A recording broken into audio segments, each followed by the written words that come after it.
This is The Future Of, where experts share their vision of the future and how their work is helping shape it for the better. Hello, I'm Jessica Morrison. And I'm Amelia Searson. Today we're talking about gender. In recent years, we've seen an increase in the number of people who identify as gender diverse, with terms like non-binary, genderqueer, and gender-nonconforming entering everyday language. But how free are we really to be you and me? To discuss this topic with us today is our guest Misty Farquhar, a PhD researcher and academic at the Curtin University Centre for Human Rights Education. Thank you for coming in today, Misty. Thank you for having me. So just to get started, obviously there's been a real shift in the way people refer to their sex and or gender preferences, particularly among younger generations. I think it's fair to say that we're seeing a lot more of that these days. What do you think is the reason for seeing more people express who they really are rather than suppressing it like they may have many years ago? Yeah, I think it really comes down to language, which is quite a simple answer. There's evidence of people being trans and gender diverse across history and across culture. So we know that it's not something new, but gender diversity was quashed very much in Western society in particular. It was seen as deviant and wrong, and in many cases an illness of the mind. But we've come a long way in terms of diversity being okay. And now, because of the internet, there's language available to people. People can find words that actually describe their experience, and they can really lean into that. Misty, what's the difference between sex and gender? It might seem like a simple question, but I feel like it's quite central to this topic. Yep. It's complex because it is so conflated in society, particularly in law. We use those words interchangeably often, but in a very rudimentary way, sex is biological. So we're talking about things like chromosomes and hormones and body parts, and gender is psychological. So that's a bit more of a difficult concept to describe, but the way I usually describe it is if we were all in an episode of Futurama, 200 years in the future, we're all heads in a jar, we'd still have a sense in our minds of what our gender was, whether that was male, female or non-binary. We'd know without having genitals or a body, we would still know how we identified. I hadn't thought about it that way, but really good way to put it across, absolutely. Who would have known that Futurama could be such a good teaching resource? And like I mentioned before, obviously we've got so many different terms around now that people are exploring and researching. Understanding these terms like transgender, agender, bigender, genderqueer, non-binary, gender-nonconforming, cisgender. Can you tell me about them? That was a very comprehensive list. So cisgender, let's start with that. Cisgender is to transgender what straight is to gay, lesbian, bisexual. So it's basically saying this is a person who has female written on their birth certificate and grows up to identify as a woman. So that's cisgender. And the reason we have that language is because we would otherwise say there are transgender people and there are normal people. And so that's quite problematic. Yeah. So cisgender is the language we use for people who are identifying with the gender assigned at birth. Transgender is the opposite of that. So a person who has female on their birth certificate grows up to identify as a man or as a non-binary person. And all of those other labels that you used can be thought of as fitting beneath that umbrella of transgender. But a lot of the labels that you suggested were non-binary genders. So by that we mean people who don't identify as a man or a woman some or all of the time. Myself, for example, I identify as agender. It's the best word to describe my gender, and that is I don't feel like I need gender for my sense of self. Some people might identify as both man and woman at different times or at the same time, and there's lots of different ways of being non-binary, which is why there's lots of different labels. As you just said before, I think you touched on the language component. Can we talk a little bit more about the use and importance of language and pronouns? Has language created this space for people to understand and describe their gender more?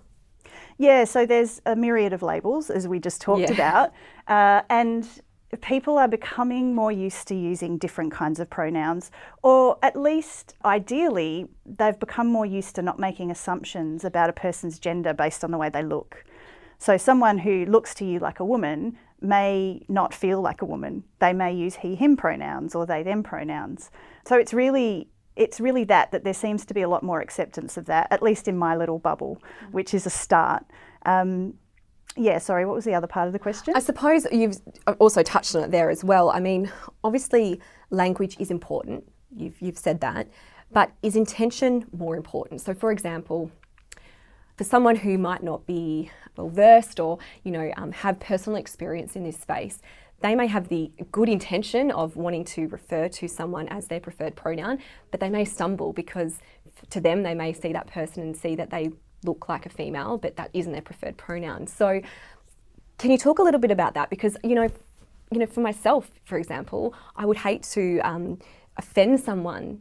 It just may be a slip of the tongue and not referring to them as their proper pronoun, and I don't want to cause any offence or harm to them.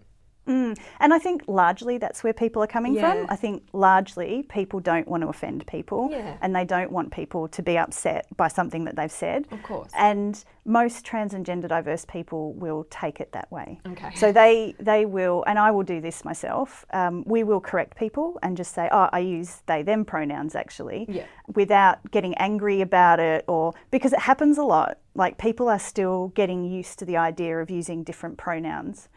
One of the things that a lot of people are doing now, particularly in workplaces, is wearing, I don't have mine on now, but wearing pronoun pins that say they, them, or she, her, or he, him. Email signatures too. Email signatures, absolutely. And that's important even for cisgender people to do, because it creates a space of safety for people who aren't using pronouns that people would expect. So I think that's a really good way of making sure that you don't forget. You can just check someone's badge or emails and there it is. I've definitely noticed, sorry Jess. No. I've definitely noticed like on Twitter and people's Instagram bios, friends that I have who are cisgender, they put their she, her pronouns in. And as you say, that definitely creates that safe space, doesn't it? Yeah, I mean, it indicates that you have learnt something about pronouns and that you're trying at the very least to be better at that. What's the time frame been that you've noticed where this has become a little bit more used more commonly in safe workplaces? Does that make sense? Yeah, I probably would say within the last 5, maybe 7 years, people have started to take more of an interest in gender diversity generally. Sure. And a lot of that is around, I hate to say this, but marriage equality was actually really helpful in forwarding the movement for trans and gender diverse people, because I guess gay, lesbian, bisexual folk really, whilst not equal, have a lot of equality in our society now, whereas trans and gender diverse people, the health outcomes are appalling. Equality within the workplace, in education is still really bad. So I guess people have kind of shifted the focus a little bit to, what's going on for trans and gender diverse folk. And so with that, I guess there's been sort of an increase in... a groundswell, Yeah, absolutely. So people in their workplaces are more interested in getting training, for example. I mean, this week with Trans Folk of WA, I'm training in 2 different workplaces, Transgender 101 training. So people are really, really looking for that now. Do you think also, we've probably a little controversial to touch on it, but I'm just thinking of a case we had earlier this year in Western Australia with our Lord Mayor, newly elected Lord Mayor, making a comment in this space, and then he committed to having training done at Perth City Council.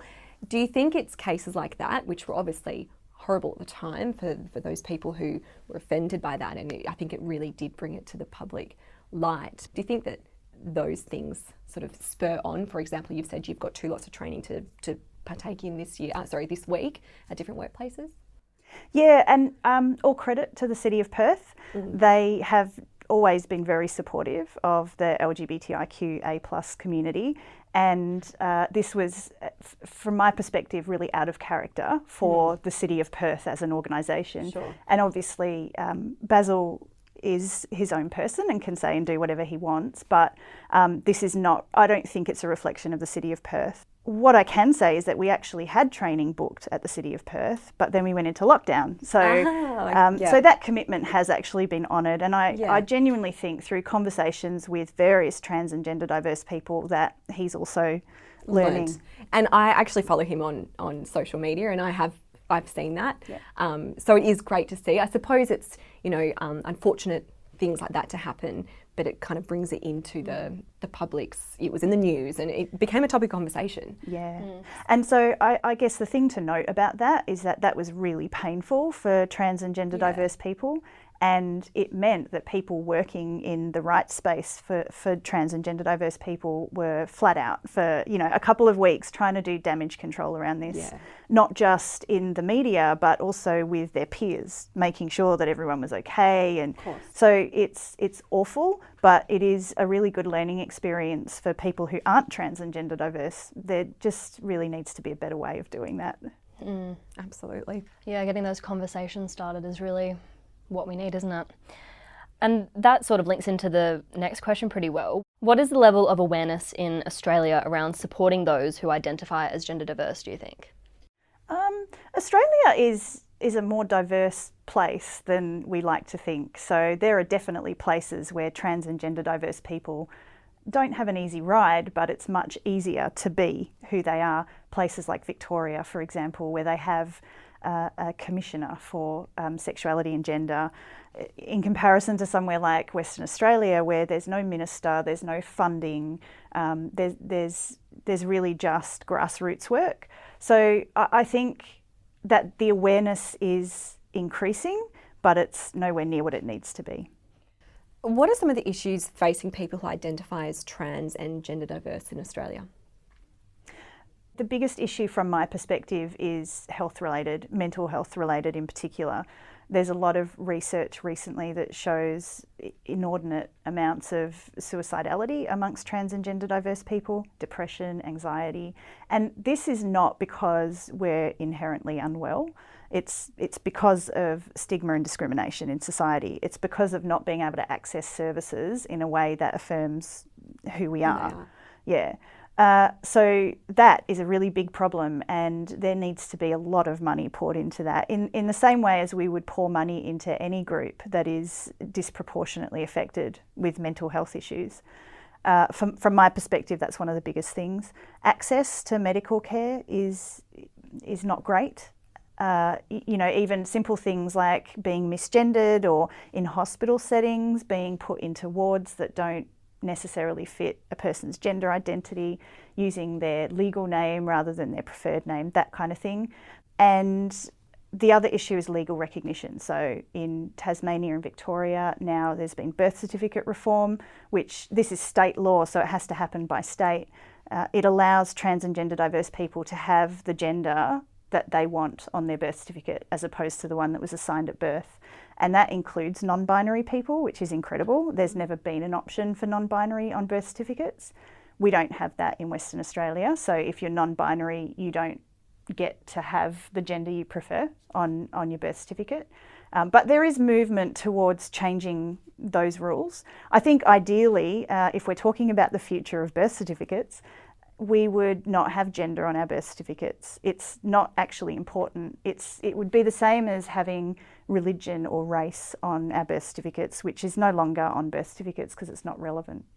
I hadn't thought about that one. No, that's really interesting. So Misty, gender reveals, they're everywhere, it seems. They get crazier and crazier. Can you tell us about them? How did they begin? And do you think that we will see a shift away from them? Didn't one of these cause a fire? Yes, yes, literally. In the middle of a pandemic? A massive fire, yes. That's right. That's right. There's something to do with a car exhaust or something. They made it come out blue. Or, do you remember seeing that? Yeah. Yeah. I mean, from my perspective, I think gender reveals are really weird. Like, why are we so concerned with the genitals of a baby? Are we, is it just about communicating privilege? So are we saying this child is going to do better in life because it has a penis? I'm not sure what the sudden fascination seems to be with these events. I don't remember it being a thing a couple of years ago. So it seems quite new. I don't know where it came from. Actually. Any excuse for a party, I guess. Why do we need an excuse for a party? Yeah, I had heard that the person who came up with it, though, was kind of trying to get people to move away from it now. So I hope that this doesn't continue.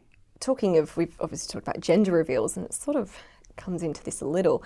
Transitioning between genders and the right age to transition. I caught a part of Louis Theroux's transgender kids documentary on the weekend, and he visited a child who was beginning to transition at the age of 5 years old. To me as a parent, I was, I suppose, a little shocked seeing that, because that's only 4 years away for me with my child. So I just, I suppose putting myself in those parents' shoes. Is there a right age to transition, or is this a loaded question? Well, I guess we need to understand the nature of transition first. Yes. So perhaps I could start with that. Of course. So transition, most people, when they think of transition, they think of medical transition, so surgeries and hormones, which is part of transition for some people, but not for everyone. So there's also the legal transition, which is changing birth certificates and names and that kind of thing. And there's social transition. So that is changing your name, changing the way you do your hair or the way you dress. And often that social transition is the most important part. So when we're talking about young people, typically what a transition would look like would be that social transition and puberty blockers, which are reversible. All puberty blockers do is stop the process of going through puberty. So it stops that increase in male hormones or female hormones or whatever, so that the child can, when they come of age, make a decision to either go on to hormones or not, and whether or not they want to have surgeries later on. So it just stops that process from occurring so that it's easier. So particularly for trans women, testosterone is a very, very strong hormone. And so once that's in the system, it's really difficult to reverse that. So it makes that process later on easier for young people. I suppose in terms of the right age to transition, is it essentially a case-by-case basis? There really is no right age, is there? Yeah, I mean, it's, many people have a sense of their gender very early on. Cisgender people will talk about, knowing that they were a girl or a boy at 2 or 3 years old. And it's no different for trans and gender diverse people. They know, and it can actually cause quite a lot of distress for young children when they can't be affirmed in that gender. And since it is a case-by-case approach that we should be taking, how do you think that would fit in with law when it's written up? It needs to be more specific. Do you think the language should be more ambiguous, or what are your thoughts on that? There's nothing illegal about social transition. So social transition it's up to the parents and the child really. In terms of legalities and accessing puberty blockers, etc., typically what happens in law is they say under the age of 12. So from the age of 12 things change, but under the age of 12 there's very strict rules. And I'm not fully across the specifics of those rules, but that is a way of keeping it broad. And Misty, non-gendered language in clinical settings has been a huge topic in the news lately. What is the impact of using words like chest feeding and gestational parent? Yeah, I haven't come across that in the news. So that's really interesting to me, and I think that's fantastic. I think that wherever possible we should be using gender neutral language, and in training sessions I encourage people to use they them pronouns, for example, until they know otherwise. So you never know what a person's gender is, so you would always use they them pronouns unless someone told you differently. So I think clinical settings too, I think there are definitely times when medical professionals would need to know about a person's genitals or perhaps about their hormones, but all other circumstances, it really isn't relevant. Because as you say, there's that distinct difference between sex and gender, and we need to focus in a clinical setting on the sex rather than the gender. Is that what you mean, sort of? Yeah. If it's relevant. Even, sex isn't always relevant either. Yeah. Just following on from that, something else that's been I'll call it the mainstream media, gender-critical feminists and transgender rights. J.K. Rowling, of Harry Potter fame, was quite, I'll say divisive. She was quite controversial, her tweets at the time around the protection of women-only spaces. And can you go a little more into that? Obviously, it generated a lot of conversation online at the time. Yeah, and J.K. Rowling's not the first to make those kinds of comments. There are a lot of people who seem on the surface to be really good feminists who are not trans feminists. So they are TERF, which is trans exclusionary radical feminists. Okay. So people like Germaine Greer, for example, is considered to be a TERF. And that is, you know, people who have a platform around speaking on behalf of women, saying that transgender women are not actually women. So they basically talk about transgender women as men. And I don't really understand where that comes from. For me, if a person says that they're a woman, they're a woman. And transgender women might have slightly different experiences to cisgender women, but they certainly have experienced a lot of oppression, and in some ways more oppression than cisgender women. Because they're marginalised. Yeah. Yeah. And they've had to live much of their life often as something that they're not. Just to finish up, Misty, what do you think the future of gender diversity is? Can we expect to see more people identify as gender diverse in the future? We have touched on this throughout the podcast, but what's your take on it? Personally, I think gender is dumb, and it's time to do away with gender. It, you know, at one point was important because gender roles were important because women were oppressed, but it's becoming less and less important in society, and young people are really embracing that. There was a recent article actually which said, I think it was like half of young people don't identify as a man or a woman or male or female.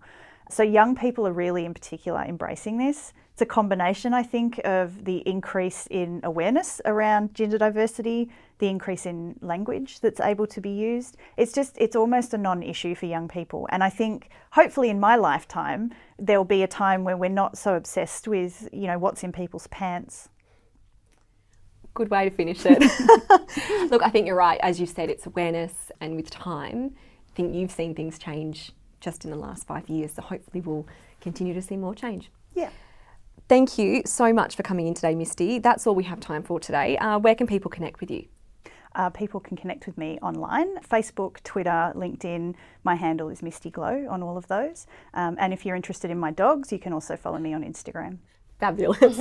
We'll be sure to add your details into the show notes along with our email if anyone would like to reach out. Thank you, Misty, for coming in today and sharing your knowledge on this topic. Thank you.